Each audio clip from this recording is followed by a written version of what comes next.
It's time for another special moment. Another first-timer coming to the stage. Please make him feel welcome. He's got a big crowd here tonight. Jimmy Akers!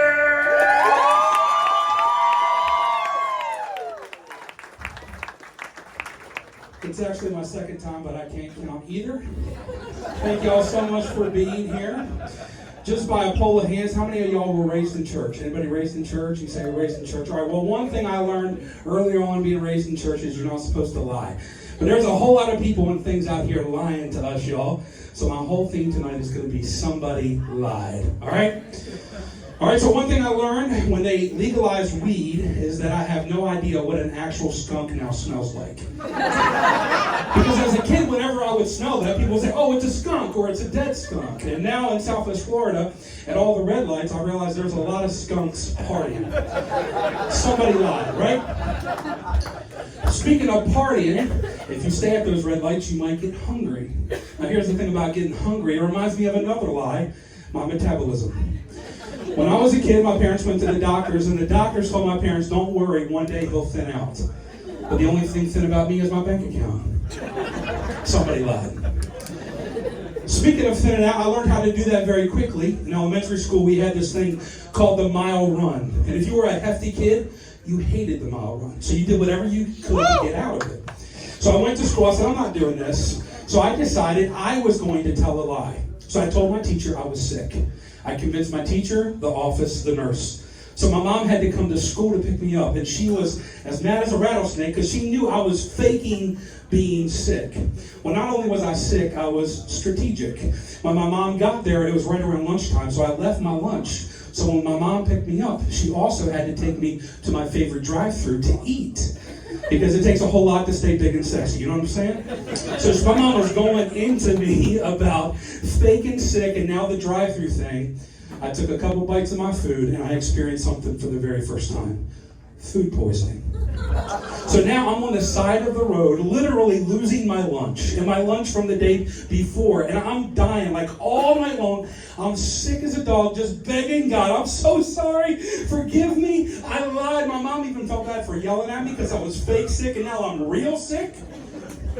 So I lied. But here's the problem. The next day, I went to school, my stomach's all jacked up. That's when you had to go to school when you were real sick. And I went to school, and guess what? Right after I left the day before, it rained. And so they postponed the mile run. So yes, I got to hyperventilate my big tail through the mile run because somebody lied. Speaking of big tail, when I was a kid, me and my brothers, we used to get whooped all the time. My brothers, they were really bad. I didn't do a lot of bad stuff, but I said a lot of bad stuff. I had a really sarcastic mouth, and me and my dad didn't get along. My dad loved whooping us, but I remember this. My dad always said this right before he would whoop us. He would say this is going to hurt me more than it hurts you. Somebody lied. Speaking of hurt, it's amazing to me how many healings happen on airplanes that fly out of Fort Myers, Florida. If you've ever flown out of RSW, there's a lot of wheelchairs. And I love the fact that they prioritize wheelchairs because my mom, who's amazing, is in a wheelchair, and they allow you to get on the plane first and get boarded first and get set, and I love that.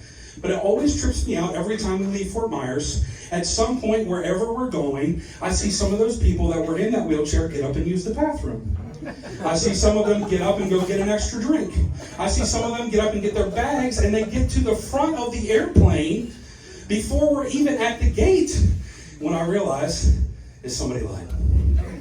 Speaking of wheelchairs, my mom, she's amazing. My mom has been through a lot with her health, and now my mom is a double amputee, and so she's in a wheelchair. She spends a lot of time in a wheelchair. And my mom was having a surgery a while back, and I remember she called me right after the surgery, and I was surprised to hear her voice. I said, Mom, what are you doing? She said, I just got out of surgery. I said, well, where are you? Are you in a room? She's like, no. I said, what do you need? She said, I need you to bring me chicken nuggets. I said, Mom, where are you at? She said, I'm in recovery. And I said, I can't smuggle chicken nuggets into recovery. I mean, I can smuggle chicken nuggets into recovery, but it's almost like closing time, right? I can't get there for visiting hours. My mom said something she's never said since. She said, Jimmy, run. Does it look like I run? Like ever? Ever at all? Like I run to Jesus? right? But I'm built for feet and not speed. Like, I don't run. I said, Mom, I've been your fat son my whole life. You've never seen me run. And then I said, Mom, and also, isn't it a little bit hypocritical as a double amputee and Lieutenant Dan to tell me to run? My mom's still kicking. She's awesome. She loves both of those jokes, by the way. You'll get to the second one later. You guys are amazing. You are loved, and that is not a lie. My name's Jimmy Akers.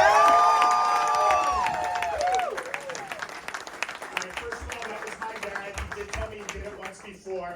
I love the somebody like theory. I love your writing. I love your style. Please promise me you're going to keep doing this. Yes, sir. All right.